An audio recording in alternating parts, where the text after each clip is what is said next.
ሰላም አለይኩም ወራህመቱላሂ ወበረካቱ። ድና የተከበራችሁ የፈጥማ ሚዲያ ተከታታዮች እንዴት ናችሁ? ደህና ናችሁ ወይ? እኔ ያለሁ አልሐምዱሊላህ። እንዲሁም ክርስቲያን ወገኖቼ ሰላም ሰላም ብያለሁ። ሰላማችሁ ይብዛልኝ። ዛሬ እንደምታዩት በሲምባሲ ውስጥ ሄደን ነበር ለማሰራት እና በጣም በቃ ኢትዮጵያ ሰው የለም እስከሚባል ድረስ ነው። ለዛውም እኔ ህፃኖቹ ስላሉ ህፃኖቹን ላለመቀረጽ ብዬ ሰው ቀለል ካለበት ቦታ ነው የገባሁት፣ ህፃናቶች እንዳይገቡ ብዬ ማለት ነው። እና ከዛም ላይ በጣም ነው የሚያመነጫጭቁት። እንደ ኢትዮጵያ ግን የት ቦታ ብንሄድ ነው ክብር የሚኖረን? እርስ በርሳችን ህፃኖቹ እየሞቃቸው እየተሸገሩ እያለቀሱ እያዩ እንኳን ትንሽ ራህማ እንኳን አያረጉም። ወላሂ ሱብሃንአላህ። እና በጣም ነው የምናሳዝነው። እንደው ወላሂ ባንወልድስ ብዬ ነው የተመኘሁት። ሳንወልድም መቀመጡ ደግሞ በጣም ነው የሚከብደው። ሁልጊዜ እንደዚህ ተሆኖ የማይዘለቅ ነው። ስራን ሰርቼ ጨርሼ ሄዳለሁ ብሎ የማያረግ ሰው፣ ተስፋ የማያረግ ሰው መውለድ አይቀርም። ባይወለድ ብዬ ነው ያልኩት። እና በጣም ነው የሚያሳዝኑት ህፃናቶቹ፣ ነፍሰ ጡሮቹ፣ በሽተኛ ኢትዮጵያ ለማሰራት ስንት ያልተሳካለት ሁላ አለ። ለዚህውም ሆኖ በዘመድ በጓደኛ በዚህ በሆነ በመጠቃቀስ ነው የሚሰራው። ወረቀቱ እንኳን ፈጥኖ ለመሰራት ማለት ነው። እና የሚገርማችሁ እኔ ሄጄ ነበር። 2 ልጅ ይዞ ማለፍ አይቻልም ብለው የገዛ ልጇን የራሷ ልጇን አያልፍም ብለው ሁላ ይዘዋት ነበር።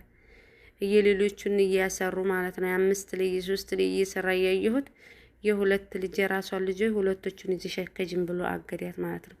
እና እስከዚህ ድረስ ነው ወላሂ ሀበሻ ክፋታችን። ራሴን በጣም ሀበሻነቴን ነው በጣም የጠላሁት የዚህን ቀን። ስራቸው ያው ኢትዮጵያ ነው። ያን ኢትዮጵያ በደላልነት የሚሰራው ስራ አላዲን ልክ ኩንትራት ለመምጣት እንደምናውጣጣው እንደዛው ነው ስራቸው። ህጉ ያነው ነው። በጣም ነው የሚያስጠሉት። እና መስተንግዷቸው ለሰው ያላቸው ነገር ሁሉ በጣም ነው የሚያስጠላው። እና ብቻ አልሐምዱሊላህ አላህ ይጠብቀን እላቸዋለሁ። ስንለምነው ነበር እኛምና ያኔ አልሰራም፣ የ2 ልጅ አልሰራም፣ 1 ልጅ ሰው ነው አላት። የ3 ልጆች እኮ ሲሰራ ይቻለሁ። የ5 ሁላ ሰርቷል ሰውየው ማለት ነው።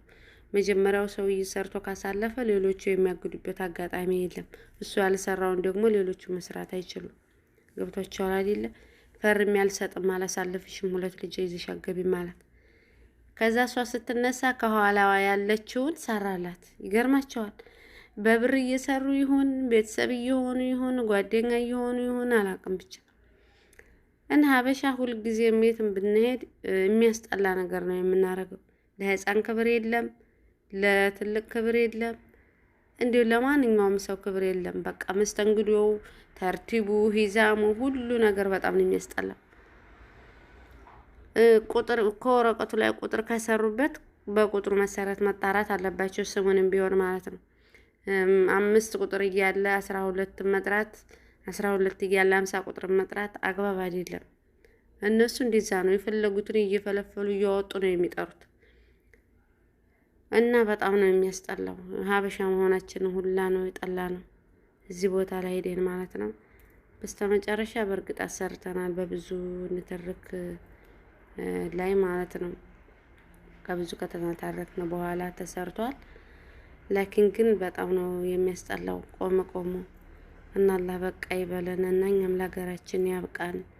ሀገራችንን የተሻለ ሁኔታ ያለ ያርጋት ኢንሻአላህ። በጣም ነው እንደምታዩት። ያውም ይሄ የ2ኛው ቀን ስለሆነ ሰው ቀለል ብሏል። ከዛም ደግሞ ከሰዓት ነበር የቀረጥኩት ማለት ነው።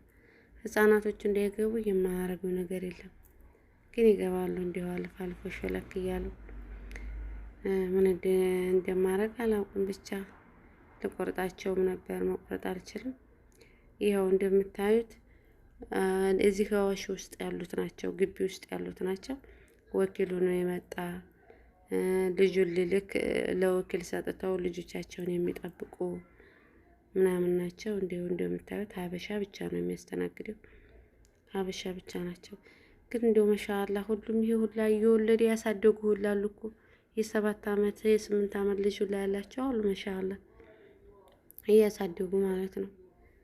እኛም ለስራ መምጣታችንን ዘንግተነዋል መሰለኝ። 2 ልጅ 1 ልጅ 3 ልጅ በቃ ልጅ ነው መውለድ የያዝነው። በቃ እየወለዱ መላክን ስራ አድርገነዋል። ለዛ እስከሚባል ደረጃ ድረስ ነው። እና እንደምታዩቸው ህፃናቶቹ ያውም ይሄ እንዳልኳችሁ ከአሱር በኋላ ነበር፣ የሁለተኛው ቀን ነው። ከዛም ላይ ከአሱር በኋላ ስለነበር ብዙ ሰው ተስተናግዶ ሄዷል ማለት ነው። ሀዋሹ እንደዚህ የቀለለው ከዛ ላይ ቀንም ስለሆነ የሚቀመጥ ሰው የለም፣ ፀሐይ ስለሆነ አሁን ያሉበት እና እንደዛ ስለሆነ ነው። በጣም ነው እንትን የሚለው። አላህ ይጠብቀን ከእንደዚህ ያለ ነገር እላቸዋለሁ። በሰላም ለሀገራችንም የምንገባ አላህ ያርገን። ህይዋቸው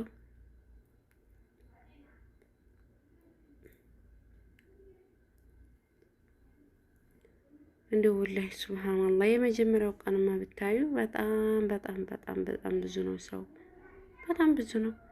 የሁለተኛው ቀን ነው ይሄ በጣም ያኔ ያህል አይደለም እና ያህል አይደለም እንደምታዩት ነው። ጠይብ መጣ ግን ቪዲዮ የሰው እንትን እያልኩ ነው፣ ድምጽህ እንዳይገባ። በጣም ነው የሚያሳዝኑት ህፃናቶች ላይ። እናቶችስ ቢሆኑ ሙቀቱ የሰው ብዛት መሰለኝ፣ ሙቀቱ ራሱ በጣም ነው የሚሞቀው፣ ግፊቱ ምናምን ገብታችኋል። ተርቲብ ቢኖረው ግን ይሄ ውስጡ ነው።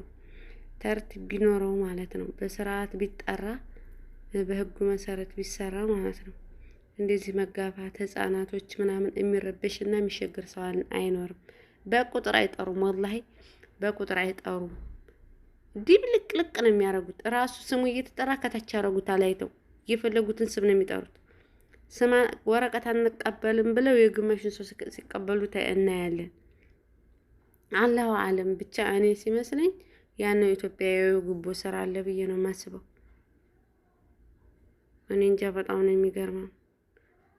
ስንት ሰው አልቅሰዋል፣ አልተሰራላቸው ሆኖ ወረቀታቸው እምቢ ብለዋቸው የሁለት ልጅ አያልፍም እያሉ የግማሹን ይሰራሉ፣ የግማሹን እምቢ ይላሉ፣ የግማሹን በቁጥሩ ይጠራሉ፣ አሳልፈው ይጠራሉ። በአንድ ቀንም የተጨረሰላቸው አሉ፣ 3 ቀን ሙሉ ሁዴውም ደግሞ አልተሰራላቸው ሁሉ አሉ። ገርማል ሲያመነጫጭቁ ማለት ነው። ወረቀቱ የኛ ተለያይቶ ማለት ነው። የእናትየዋና የልጆቹ ፎቶ ቢላይ አናመታልሽም፣ ሁለተኛ ሄደሽ ያሰራሏት። ሁለቱን እኮ አጣብቆ ለመምታት ነው፣ ላለመረዳት ማለት ነው። ያቺ ሴት እንደገና ሁለተኛ ሰልፍ ይዛ ወረፋ ይዛ የምታሰራበትን እነሱ ከዛ አንድ ጊዜ ሁለት ልጅ ይዘው ቢተባበሯት ምን ችግር አለ? የክፋት ጥግ ነው የምላችሁ። ይሄን ሁላ ሳየው ሳስበው መውለድ ምን ያደርጋል ብዬ ነው ያሰብኩትና አላህ ይጠብቀን። ለመውለድ የማይቻልም ብቻ ብትችሉ እናንተ እንደዚህ አይነት ስራ የምትሰሩ ሰዎች እባካችሁ ለሐቃችሁ ብላችሁ ስሩ። አላህን ፍሩ። ሁሉንም ሰው በአንድ አይን እዩ። ሁሉንም ሰው አክብሩ። ሁሉንም ሰው ውደዱ። ስራችሁን ስሩ። ባጭሩ ምንም ይሁን ምንም ስራችሁን ስሩ በአግባቡ። ከዚህ ወጣ ነገር ለእናንተ ቤተሰብም ቤተሰብ ነው፣ ስራ ነው። ስራችሁን አክብራችሁ ስሩ። ደንበኞቻችሁን አስተናግዱ። እናንተም ስራችሁን ነው። ይሄኛውን ብላ ራሱ ሲለው የሚመጣው እና ባካችሁ ይሄን እምላችሁ ከሰማችሁት እና ከደረሳችሁ ስራችሁን በአግባቡ ስሩ። በጣም ነው የሚገፉት ብታው ህፃኖቹ እያለቀሱ ሁላ አይገባቸውም እኮ ህፃናቶቹ እያለቀሱ እና ደግሞ የኛ ችግር አይደለም ያልኩበት። አሁን የኛ ችግር የለብንም። ከዚህ ከቀረጻው ላይ በጣም ግፊት አለ ህዝቡ ሁሉም፣ ምክንያቱም ማሰራት ይፈልጋል። እዚህ ሀገር ልጅ ይዞ መቀመጥ 6 ወር እንደገና ጠብቆ ከቤት ተቀምጦ እንኳን ልጅ የያዘ ነፍሰ ጡር አይደለም ስራ መሄድ፣ ሌላው ተቀምጧል ዝም ብሎ። እንዴት ብሎ ሊቀመጥ ይችላል? ሁሉም ሰው ይሄን ችግር መቅረፍ ይፈልጋል ማለት ነው። በዚህ አጋጣሚ እነሱ በስሙ እንዲያመጣጣችን ቢሰሩ ይህ ሁላ አይሆንም ነበር። ግን እነሱ እንዲያመጣጣችን አይደለም የሚሰሩት ለመስላሃታቸው፣ ለቤተሰቦቻቸው፣ ለጓደኞቻቸው በገንዘብ በዛ ነገር ነው የሚሰሩት። በወረቀት አይደለም። ከወረቀት ላይ እንትን ይጥፉበታል። ለማንኛውም አላህ በሌላ ቪዲዮ በሰላም እንገናኛለን። ቻው ቻው።